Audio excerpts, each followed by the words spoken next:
이렇게 하다가 갑자기 슛 하면 눈물이 그냥 그렁그렁그렁그렁 해가지고 저 너무 신기했었어요. 에라는 싫어. 똥만이가 안 했으면 좋겠도. 뭐를 막 불사르니 나발이니 개소리는 안 했으면 좋겠도 힝. 한창 좋을 때인 신혼부부답게 굴어야지. What's up mga ka-K? Isa ngayon sa pinakasikat na K-drama, ang Queen of Tears. Pero sino nga ba si Kim Ji-won sa totoong buhay? Kung gusto mong malaman, samahan mo kong alamin ang buong storya ni Kim Ji-won. Dito lang yan sa K-Clips PH. Si Kim Ji-won ay pinanganak noong October 19, 1992 sa Gimchon District sa Seoul, South Korea. Teenager pa lamang siya ay taglay na niya ang karisma, kaya naman noong 2007 ay agad siyang na-scout ng isang entertainment agency. Habang palakad-lakad sa daan ay agad siyang kinausap ng nasabing agency at dito nagsimula na maging trainee si Ji-won ng 3 taon para sa kanyang debut. Si Ji-won ay well-trained sa pagkanta, pagsayaw at pag-acting, pero mas pinili niya na i-pursue ang pagkanta kung saan background vocalist siya ng nasabing singer na si Yoonha. Siya ang keyboardist at background vocalist na kasamang nag-perform sa music video ni Yoonha na Gossip Boy noong 2008. Sa pagpapatuloy niya sa kanyang karir sa pagkanta ay nagkaroon na ng plano ang production na isalang na si Ji-won sa kanyang magiging official debut bilang Jessica K na magiging stage name nito at pagkakakilanlan sa kanyang debut. At tuluyang nakapasok sa industriya noong 2010 at naisama siya sa commercial ng LG Science Lollipop 2 featuring ang grupong Big Bang at nakilala bilang Lollipop Girl ng panahong iyon. Dito na nagsunod-sunod ang pagkuha sa kanya sa mga commercials. Dahil sa kanyang pagiging multi-talented, kinuha siya na performer at model ng isang sikat na inumin o carbonated drink commercial para mag-perform bilang Orange Sea Girl. Tinatawag din siyang The Little Kim Tae-hee dahil sa kanyang pagkakahalintulad o pagkakahawig sa aktres na mga panahong nagsisimula pa lamang siya. Habang siya ay nasa first year junior high, naglaan siya ng 6 na buwan para mag-aral sa Chicago, Illinois sa United States, kung saan nakatira ang ilang kamag-anak ng kanyang nanay.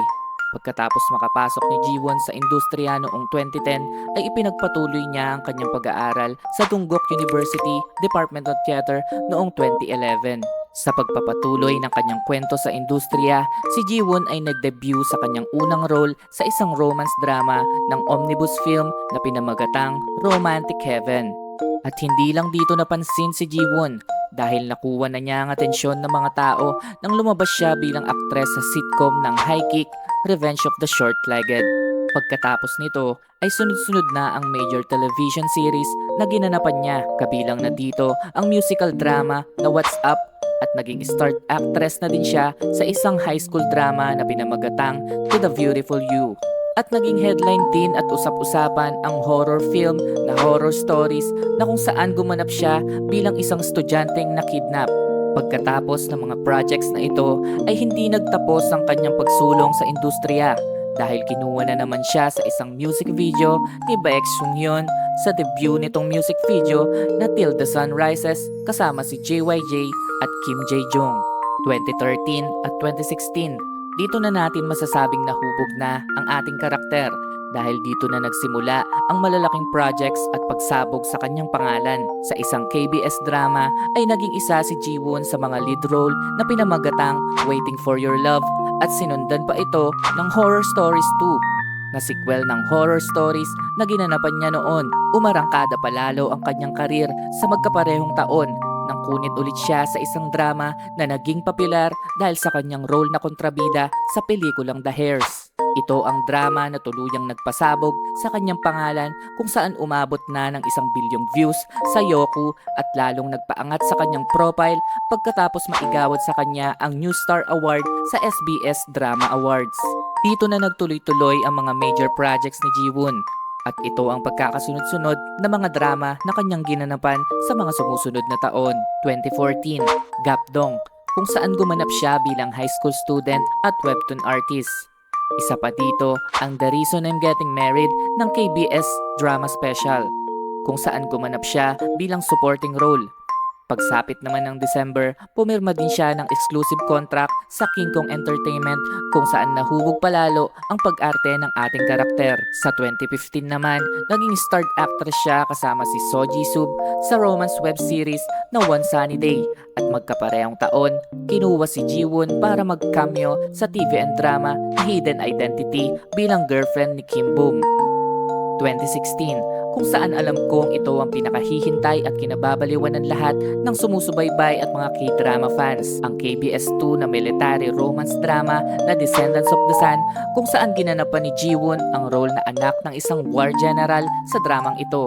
Ang dramang ito ang naging dahilan ng pagsabog ng ratings para manalo sa Grand Prize Television sa 52nd Baeksang Art Awards at naging pinakapopular na drama ng taon na idiniklara ng Korea Broadcasting Advertising Corporation. Ang success ng drama na ito ay naghatid ng recognition sa labas ng Korea. Sa 2017 naman, ang isa sa mga paborito kong K-drama ang ginanapan ni Ji-won na mairerekomenda ko sa lahat ng mga K-drama fan na kagaya ko. Ito ang dramang Fight for My Way kung saan si Ji-won ang leading lady at ang kanyang leading man naman ay si Park Seo-joon. Naging isa sa mga naging popular na K-drama noong 2017 at naging dahilan na muling pagkapanalo ni Ji-won sa Excellence Award ng KBS Drama Awards. Pagsapit ng 2018, naging starred actress si Ji-won sa first period role ng Detective Kim film series na Detective K Secret of the Living Dead, kung saan gumanap si Ji-won bilang misteryosang babae na nakalimot ng memorya at naging parte ng investigasyon sa dramang ito. Pagkatapos nito ay nag-cameo muli si Ji-won kasama ang kanyang co-star na si Jin-go sa Descendants of the Sun at lumabas sa dramang Mr. Sunshine na isinulat din ni Kim Yoon-suk. Nang mag-2019, gumanap bilang Tanya si Ji-won bilang head ng Wahan Tribe sa dramang Artdal Chronicles. At kasunod nito, sa 2020, pumirma si Ji-won sa Salt Entertainment at naging lead actress sa web series na Love Struck in the City. Sa 2021 naman, nagpahinga muna ang aktres at huminga muna sa mga projects na sumabog noong mga nakaraang taon. Pagsapit ng 2022, muling lumabas si Ji-won at naging lead actress sa dramang My Liberation Notes kung saan ginanapan niya ang role ng isang introverted employee na hirap at gustong tumakas sa kanyang paulit-ulit at masalimuot na buhay. 2022 din nag-end ang kontrata ni Ji-won sa Salt Entertainment at nag-decide siyang hindi na i-renew ang kontrata nito. At finally, December 5 ng 2022, nag-confirm ang Studio Dragon at Culture Depot na magpa-participate si Kim Ji-won sa TV and drama na Queen of Tears na dapat ay gagawin ng 2023 ngunit nabuo ito ng first half ng 2024. Ang Queen of Tears ay isa sa pinakamagandang Korean drama ngayong 2024 kung saan pinag-usapan at kinagiliwan ng lahat ng manonood. At sa kabuong storya ni Ji-won sa pagiging aktres ay napatunayan niya na isa siya sa mga dapat abangan sa mga susunod pang drama ng taon. Maraming salamat sa pagsama sa akin sa istoryang ito at sana'y magkita-kita pa tayo sa mga susunod na case story na aking ilalabas. At kung di ka pa naka-follow at naka-subs, alam mo na yon. Again, this is K-Clip PH. See you sa next video.